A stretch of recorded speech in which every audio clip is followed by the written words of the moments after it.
Hello students, कैसे हो आप सभी। आप सबका स्वागत है इकोनॉमिक्स की क्लास में। और मैक्रो इकोनॉमिक्स में हमारा चैप्टर चल रहा है गवर्नमेंट बजट यानी कि सरकारी बजट। इस चैप्टर में अभी तक हम जो टॉपिक कर चुके हैं वो है बजट क्या होता है और गवर्नमेंट बजट के क्या क्या ऑब्जेक्टिव होते हैं। इसके टोटल 4 ऑब्जेक्टिव है जो हमने पिछले लेक्चर्स के अंदर किए थे।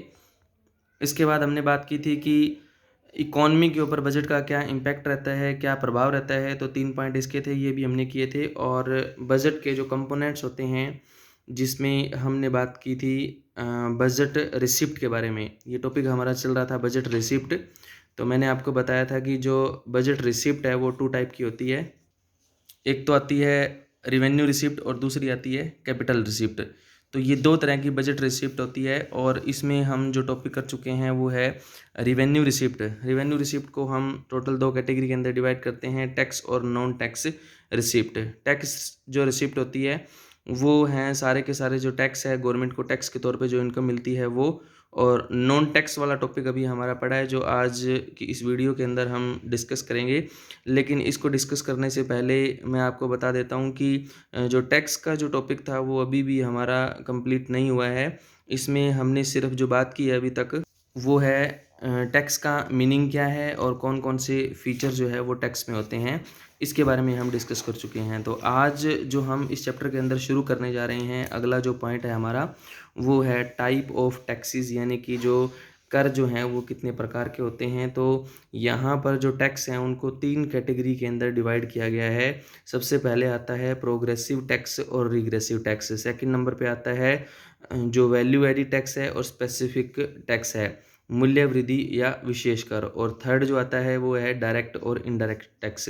तो चलिए इन सभी के बारे में हम डिटेल से पढ़ते हैं कि क्या होते हैं ये। तो सबसे पहले है प्रोग्रेसिव टैक्स और रिग्रेसिव टैक्स। तो प्रोग्रेसिव टैक्स के बारे में हम बात करें। प्रोग्रेसिव टैक्स जैसे कि इनकम टैक्स, ऐसा टैक्स जो क्या है किसी भी पर्सन की इनकम जैसे जैसे बढ़ती जाएगी तो टैक्स की रेट जो है वो भी क्या है बढ़ती जाएगी। जैसे हमारे देश में जो इनकम टैक्स एक्ट 1961 एप्लीकेबल होता है उसके अनुसार जिस व्यक्ति की इनकम कम है उसके ऊपर कोई टैक्स नहीं लगता। यानी कि अगर किसी व्यक्ति की इनकम 2.5 लाख रुपए है तो उसके ऊपर कोई टैक्स नहीं लगेगा, उसके ऊपर ज़ीरो टैक्स लगेगा। लेकिन अगर उसकी इनकम 2.5 लाख से ऊपर बढ़ेगी तो जैसे जैसे बढ़ती जाएगी वैसे वैसे क्या है टैक्स की रेट भी बढ़ती जाएगी। जैसे अगर वो 2.5 लाख रुपए से ऊपर, अगर 2.5 लाख प्लस में और ऊपर 2.5 लाख रुपए कमाता है तो उसके ऊपर 10% की रेट से टैक्स लगेगा। यानी कि 2.5 लाख रुपए पे 25,000 रुपये क्या है उसको टैक्स जो है वो देना पड़ेगा। और अगर उसकी इनकम 5 लाख रुपए से ऊपर होगी तो उसको उसके लिए क्या है 20% टैक्स देना पड़ेगा। अगर 10 लाख से ऊपर इनकम है उसके ऊपर 30% टैक्स देना पड़ेगा। यानी कि जैसे जैसे इनकम बढ़ती जा रही है वैसे वैसे क्या है टैक्स की रेट जो है वो क्या है वो भी बढ़ती जा रही है। यानी कि पहले 10%, फिर 20% और फिर 30%। तो 10 लाख रुपए से अगर ऊपर कोई इनकम कमाता है तो उसको 30% की रेट से टैक्स देना पड़ेगा। ऐसे टैक्स को हम क्या कहते हैं प्रगतिशील या प्रोग्रेसिव टैक्स जो है वो कहते हैं। दूसरा जो टैक्स है हमारे पास वो है रिग्रेसिव टैक्स। एक्चुअल में इसकी रेट जो है वो नहीं बढ़ती लेकिन इसका बर्डन जो है पुअर पीपल और रिच पीपल के ऊपर अगर हम बात करें तो प्रोपोर्शनेट आधार पे अगर हम बात करें तो गरीबों के ऊपर क्या है इसका ज़्यादा बर्डन पड़ता है। जैसे कि अगर हम क्या है 10,000 रुपये का कोई भी 10,000 रुपये की कोई वस्तु बाजार से खरीदते हैं और उसके ऊपर 28% जीएसटी अगर हम पेमेंट कर रहे हैं, 2,800 रुपये अगर हम उसके ऊपर जीएसटी जो दे रहे हैं वो 2,800 रुपये जीएसटी गरीब अगर पेड करेगा तो उसके लिए बहुत बड़ी अमाउंट है, लेकिन अमीर अगर पेमेंट करेगा तो उसके लिए वो कुछ नहीं है। तो इसलिए टैक्स की रेट तो क्या है दोनों के लिए बराबर है 28%, यानी कि 2,800 रुपये। लेकिन इसका बर्डन जो है वो क्या है पुअर पीपल के ऊपर ज़्यादा पड़ता है। इसलिए हम क्या कहते हैं इनको रिग्रेसिव टैक्स कहते हैं। यानी कि इसमें क्या है जैसे जैसे इनकम बढ़ेगी वैसे वैसे क्या है टैक्स की जो रेट है वो क्या होती जाएगी कम होती जाएगी। टैक्स की रेट एक्चुअल में कम नहीं होती यहाँ पर जो इनकम और जो टैक्स का प्रोपोर्शनेट जो है रेशियो है, अनुपात जो है वो क्या है कम होता जाता है। तो इसको हम क्या कहते हैं रिग्रेसिव टैक्स कहते हैं। उसके बाद अगला जो टैक्स का टाइप है वो है वैल्यू एडिड टैक्स यानी कि वैट और specific tax. Value added tax का मतलब क्या है? देखो इसके नाम से हमें पता चल रहा है वैल्यू एडिड यानी कि मूल्य वृद्धि। अगर किसी वस्तु के मूल्य में वृद्धि होती है तो उस वृद्धि के ऊपर जो टैक्स लगता है उसको वैट कहते हैं।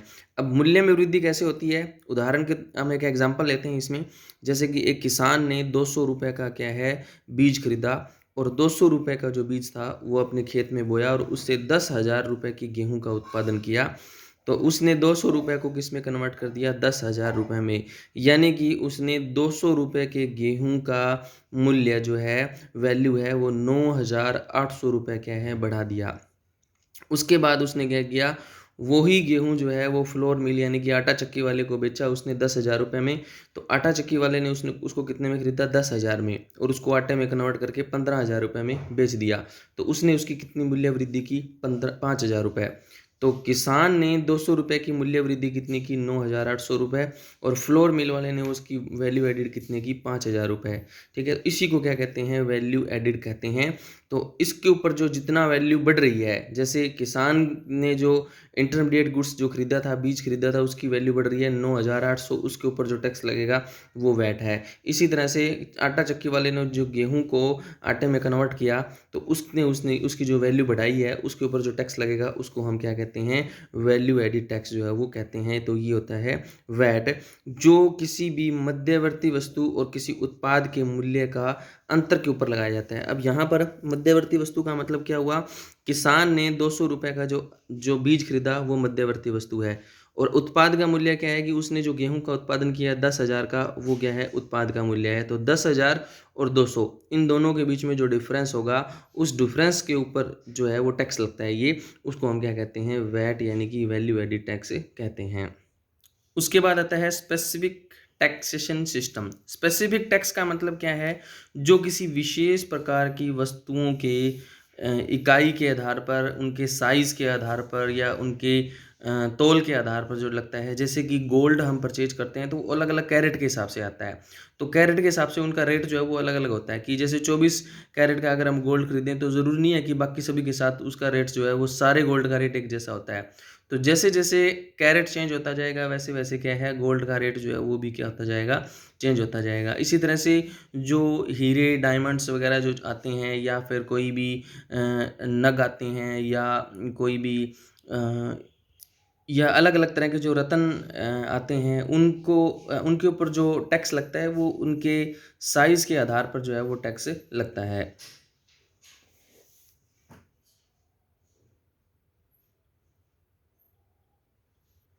उसके बाद हमारा जो टॉपिक आता है वो आता है एक अलग टाइप का टैक्स, डायरेक्ट और इनडायरेक्ट टैक्स। तो ये टैक्सेस जो होते हैं उनको हम डायरेक्ट और इनडायरेक्ट की कैटेगरी के अंदर भी डिवाइड जो है वो कर सकते हैं। तो सबसे पहले हमारे पास क्या है? Direct tax.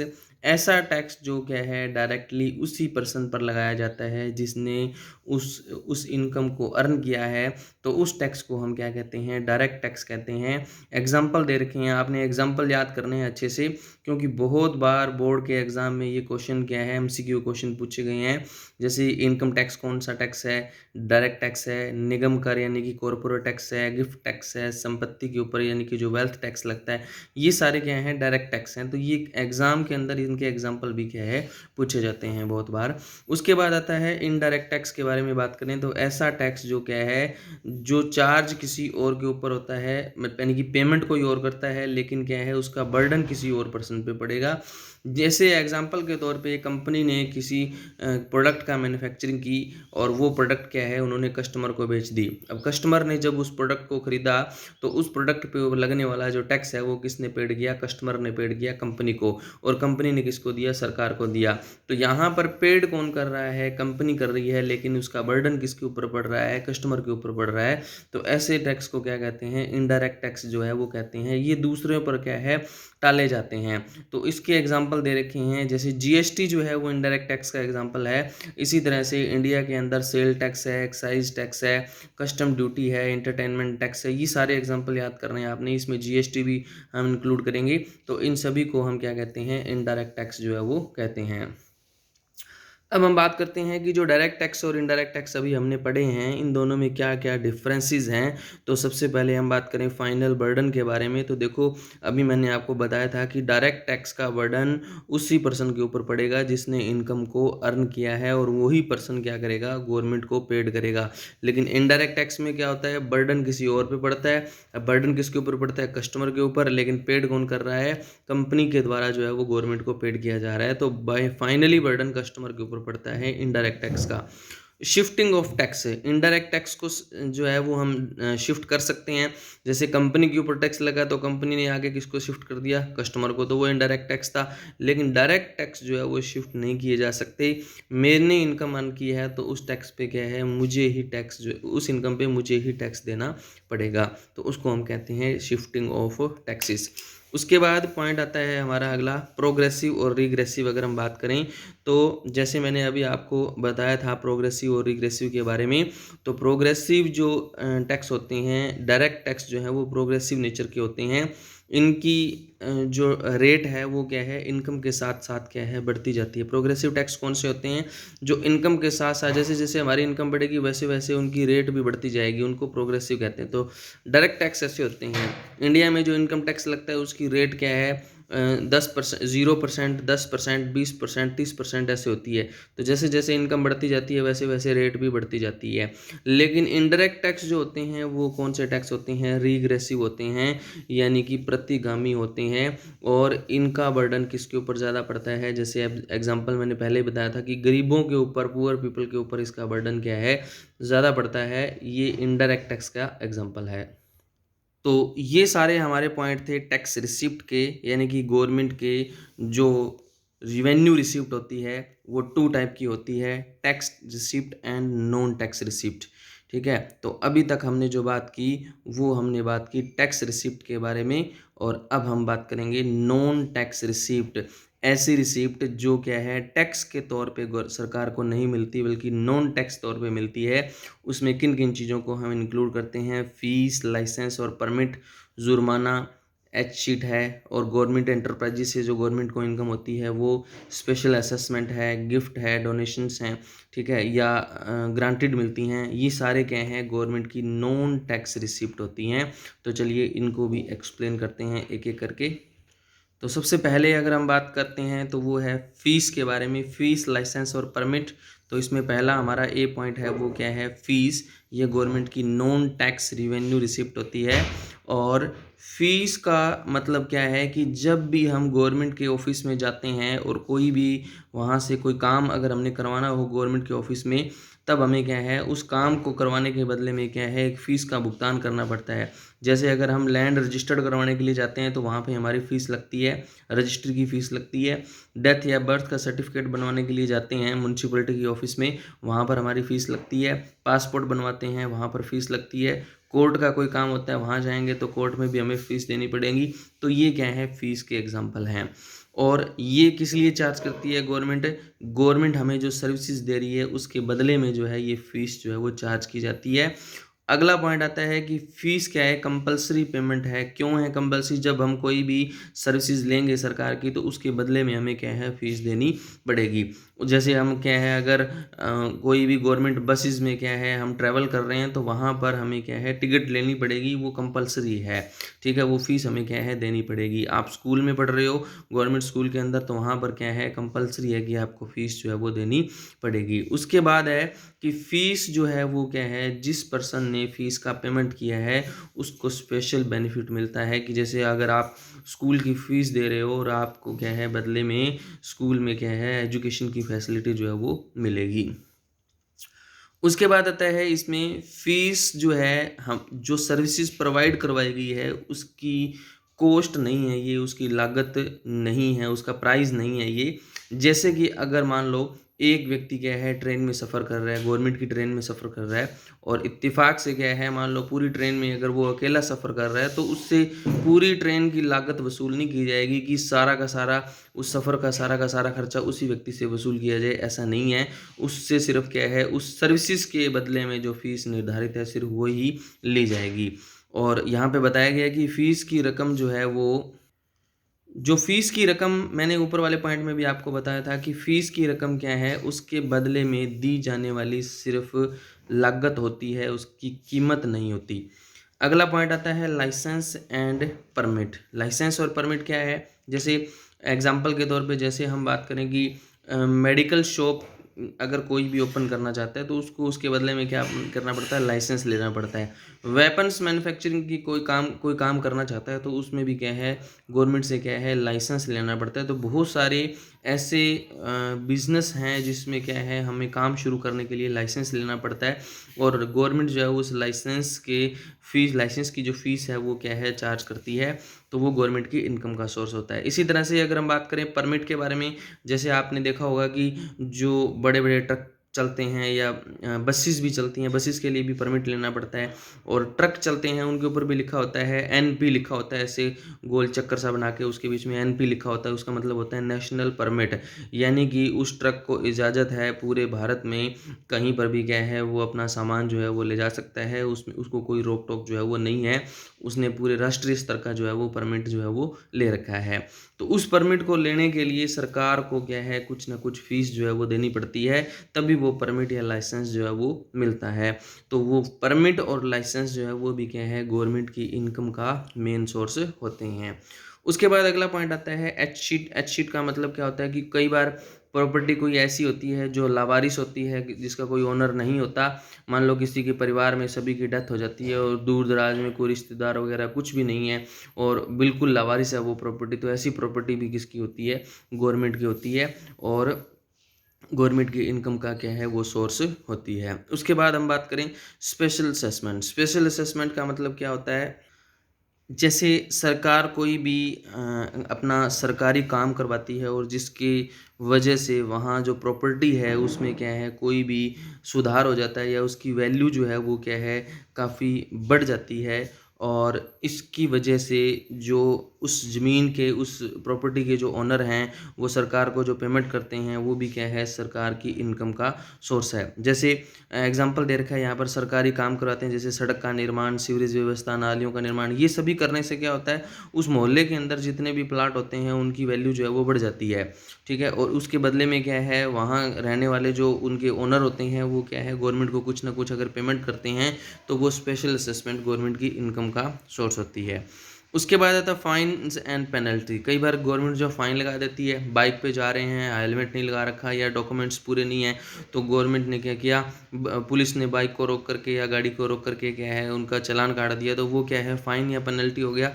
तो वो, या गवर्नमेंट के कोई रूल तोड़ दिया हमने, पब्लिक प्लेस पे क्या है स्मोकिंग की, ठीक है, उसकी वजह से सरकार ने क्या है, सरकारी कोई भी ऑफिसर है उसने कोई पेनल्टी फाइन लगा दिया, वो क्या है, गवर्नमेंट के इनकम का सोर्स है और बहुत अच्छी इनकम जो है वो इस सोर्स से गवर्नमेंट को होती है। अगला पॉइंट जो आता है हमारे पास वो है इनकम फ्रॉम पब्लिक एंटरप्राइजेज। यानी कि ऐसे एंटरप्राइजेज, ऐसे उद्योग धंधे जिसमें मालिकाना हक सरकार का है और सरकार को उन उद्योग धंधों से जो इनकम होती है वो क्या है, इनकम फ्रॉम पब्लिक एंटरप्राइजेज है। जैसे रेलवे में ओनरशिप गवर्नमेंट की है, बिजली की सप्लाई है, कई कारखाने भी हैं, जैसे नांगल के अंदर खाद का कारखाना है, इंडियन ऑयल है, भिलाई के अंदर क्या है, स्टील फैक्ट्री लगा रखी है सरकार, उसमें क्या है, मालिक है। तो इन सभी क्षेत्रों से क्या है, सभी एंटरप्राइजेस से गवर्नमेंट को जो इनकम होती है वहाँ, वो भी क्या है, गवर्नमेंट का क्या है, एक रिवेन्यू का सोर्स है। उसके बाद रिवेन्यू रिसिप्ट का सबसे लास्ट पॉइंट है हमारा गिफ्ट एंड ग्रांट। हमारे देश की सरकार को विदेशी सरकारों से, अंतर्राष्ट्रीय संस्थाओं से बहुत बार क्या है, गिफ्ट और ग्रांट मिलती है। स्पेशली जब कोई भी ट्रेजेडी होती है, जैसे भूकंप, बाढ़, अकाल, ठीक है, या वॉर लग गया, उस कंडीशंस में भी, अभी जैसे कोरोना काल के अंदर क्या है, अमेरिका के द्वारा क्या है, हमारे देश को वेंटिलेटर दिए गए, हमारे देश ने भी क्या है, दूसरे देशों को मेडिकल फैसिलिटी जो है वो दी है। तो ये गिफ्ट और ग्रांट जो हैं विदेशों से हमें जो मिलते हैं वो हमारी देश की सरकार का क्या है, इनकम का सोर्स होते हैं। तो इसमें विदेशी सरकारों के द्वारा भी पैसा दिया जाता है और अंतर्राष्ट्रीय संस्थाएं जो हैं, डब्ल्यूएचओ है, यूनेस्को है या वर्ल्ड बैंक है, आईएमएफ है, इनके द्वारा भी क्या है, आर्थिक सहायता हमारे देश को दी जाती है, जो हर साल मिलती है हमारे देश को। और हमारे देश की इनकम का क्या है, रिवेन्यू रिसिप्ट का क्या है, ये मेन सोर्स होती हैं। तो यहीं तक ये हमारा टॉपिक कंप्लीट हुआ और अगला जो लेक्चर होगा उसमें हम बात करेंगे कैपिटल रिसिप्ट के बारे में, यानी कि पूंजीगत प्राप्तियाँ, बजट की जो कैपिटल रिसिप्ट है वो क्या होती हैं, उनके बारे में बात करेंगे। थैंक यू आप सभी का।